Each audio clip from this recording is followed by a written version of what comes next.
Samantha was desperate for a job. With rent coming due and other bills piling up, she knew she had to take any kind of work that was available. That's what led to Samantha working overnights at a 24-hour convenience store. While it wasn't Samantha's ideal job, she knew she couldn't be choosy. The thought of working alone some nights was definitely a little concerning, but she soon realized that it wasn't too bad. Sure, there were weirdos and drunks that would come into the store here and there, but for the most part, the clientele for that part of town was okay. In fact, it was a little boring and uneventful most nights. When she wasn't stocking the shelves and doing other work around the store, Samantha would pass the time watching YouTube and doing other things on her phone. On Halloween night, Samantha was scheduled to work overnights with a coworker, but unfortunately for her, her coworker called in sick, and there was nobody else available. As much as Samantha didn't want to deal with all the weirdos and drunks that might be coming into the store in costume, she needed the money. Her shift started out pretty normal. A couple people in costume came in here and there, smelling of booze, some rowdy, some too drunk to wear their costumes properly. The night was actually going smoothly with no issues. After a while, the traffic in the store started to die down significantly. Samantha figured it was time to relax a bit and watch some videos on her phone. But it was at that moment when two men in masks came into the store. Samantha greeted them with a hello, but got no response. The two men just stared at her before walking to the beer aisle. Samantha thought the two men looked a little sketchy, but decided to just go back to watching videos on her phone. A few minutes passed by, and the men were still looking over the beer section.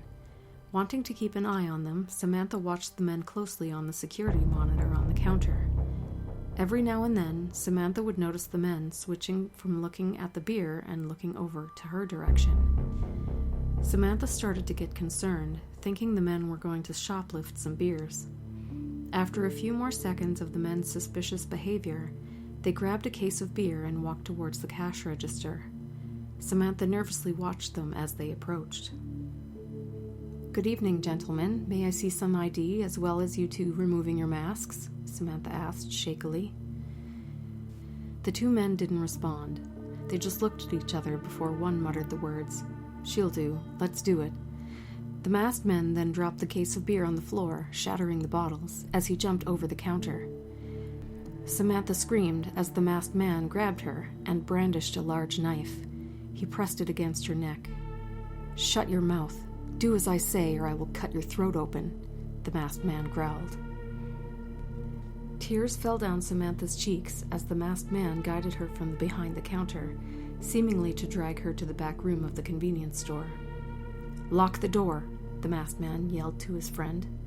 The other masked man starts to walk towards the door, but just as he's about to lock it, a police officer walks into the store. The police officer is shocked at the sight in front of him. He quickly draws his gun and aims it at one of the masked men. "Drop the knife and get on the ground," orders the police officer. The masked man quickly complies as he throws his knife and lays on the ground. The officer then turns his attention to the other masked man, who has his knife on Samantha's neck. "Drop the knife and let her go now," the police officer orders. "You drop your gun or I'm slicing her open right in front of you," shouts the masked man, hints of fear resonating in his voice. "If I even see a little blood, I swear to God I will fucking unload so many bullets into your head you'll have to be buried with a mask," the police officer yells. Okay, the masked man desperately responds. "Don't shoot." The masked man throws the knife away and lets Samantha go as he lies on the ground. Samantha runs over to the police officer. "Now you two stay on the fucking ground with your hands where I can see them. Don't give me a reason to start shooting," says the police officer. The cop then leans over to tearful but relieved Samantha. He whispers to her, "Go somewhere safe and call the cops. Hurry." "I don't understand. Use your radio and call for backup," Samantha whispers back. The police officer nervously responds, "I can't. I'm not a real cop. This is a Halloween costume, and this is a fake gun."